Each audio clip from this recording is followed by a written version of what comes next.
Selamat pagi anak-anak.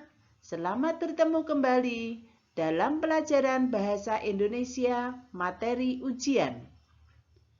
Bagaimana kabar anak-anak? Semua dalam keadaan sehat? Puji syukur, anak-anak selalu dalam keadaan sehat. Anak-anak, mari kita belajar bersama mengupas materi ujian Bahasa Indonesia.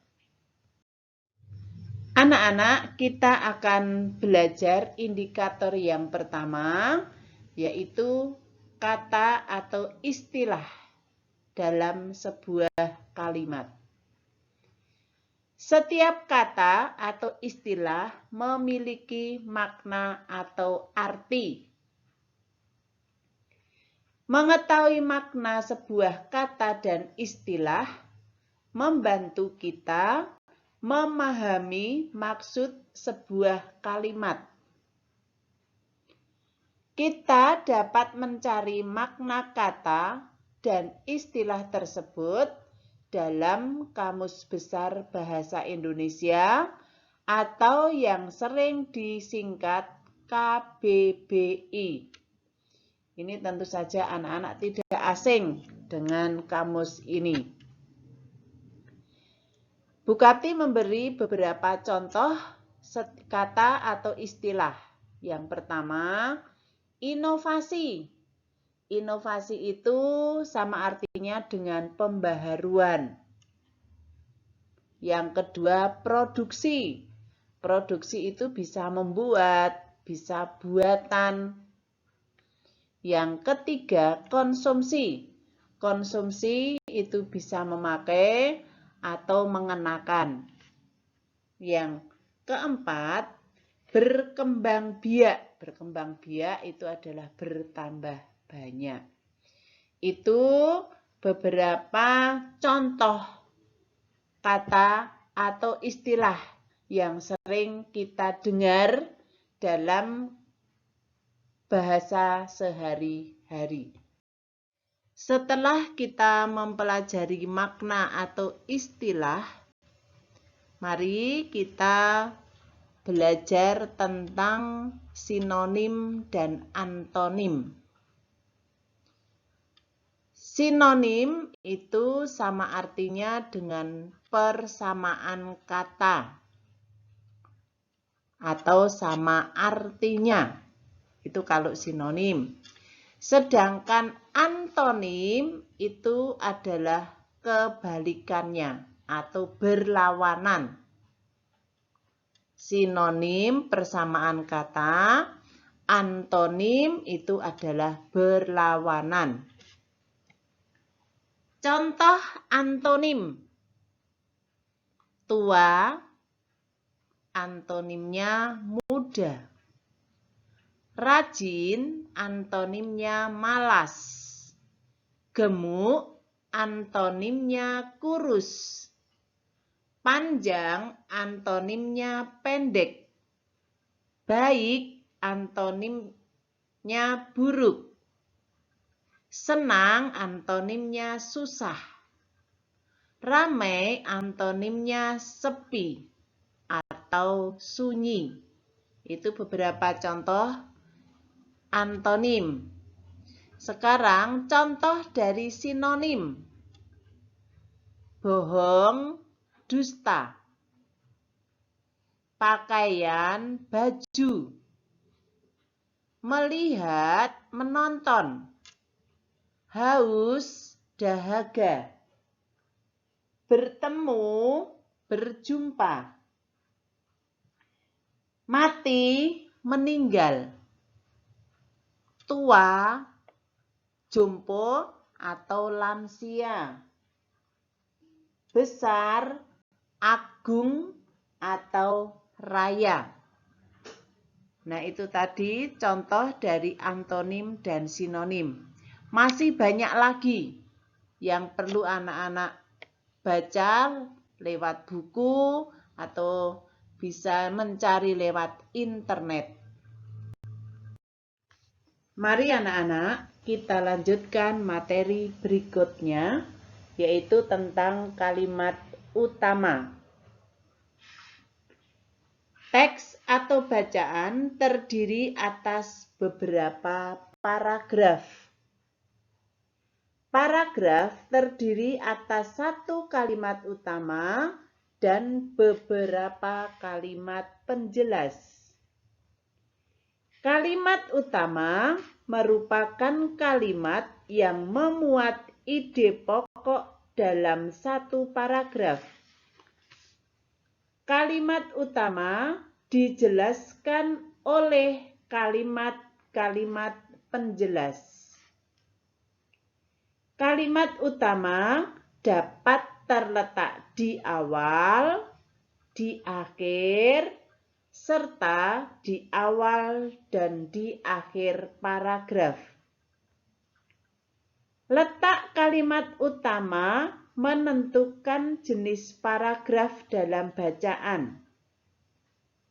Paragraf dengan kalimat utama terletak di awal paragraf yang disebut paragraf deduktif.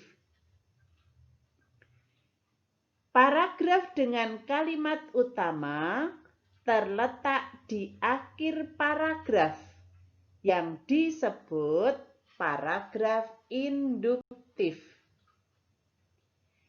Paragraf dengan kalimat utama terletak di awal dan di akhir paragraf disebut paragraf campuran atau deduktif-induktif. Bagaimana langkah-langkah menentukan jenis paragraf atau kalimat utama? Yang pertama, membaca bacaan dengan cermat kalimat-kalimat dalam paragraf. Yang kedua, membaca kembali kalimat pertama dan terakhir dalam paragraf. Yang ketiga, menentukan ide pokok di antara kalimat-kalimat tersebut. Ini anak-anak sudah cukup jelas ya. Kalimat utama merupakan kalimat yang memuat ide pokok dalam suatu paragraf. Ini nanti anak-anak disajikan bacaan yang terdiri dari 2 atau 3 paragraf.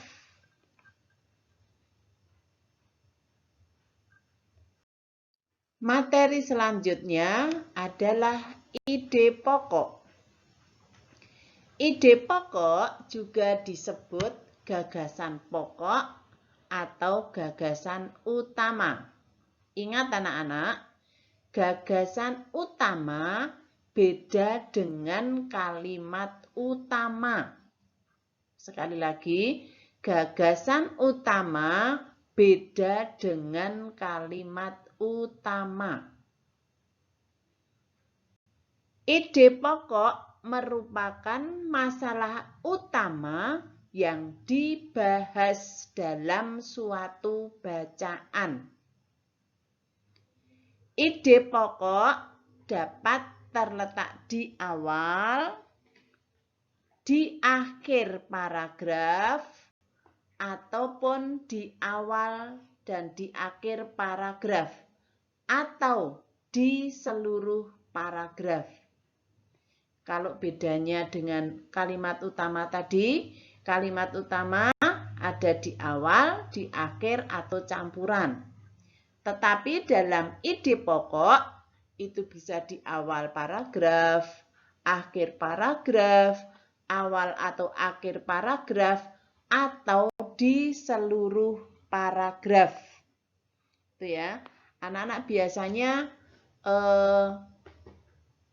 kurang bisa membedakan antara gagasan utama dengan kalimat utama. Itu ya. Tapi kalau Bu Kapti percaya, kalau anak-anak nanti membaca dengan teliti, pasti akan bisa. Anak-anak, selanjutnya adalah penggunaan kata tanya.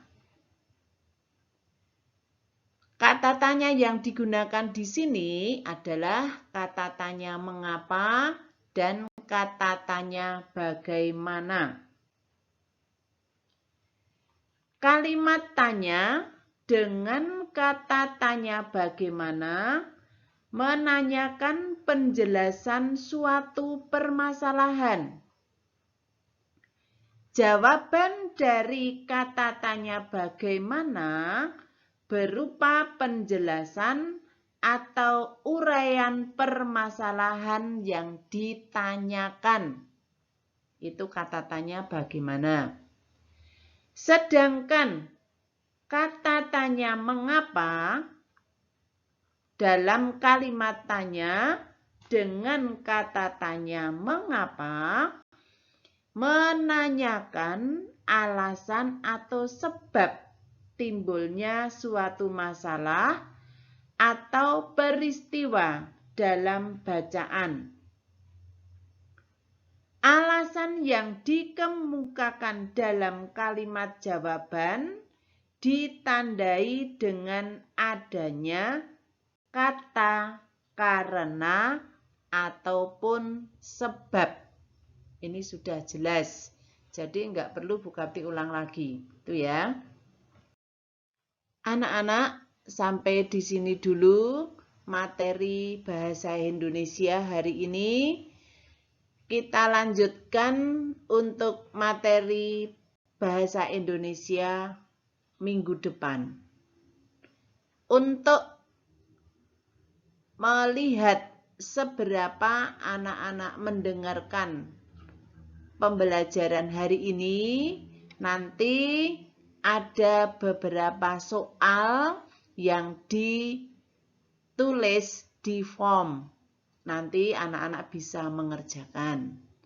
Itu ya. Selamat mengerjakan, selamat belajar, dan salam sehat selalu. Terima kasih.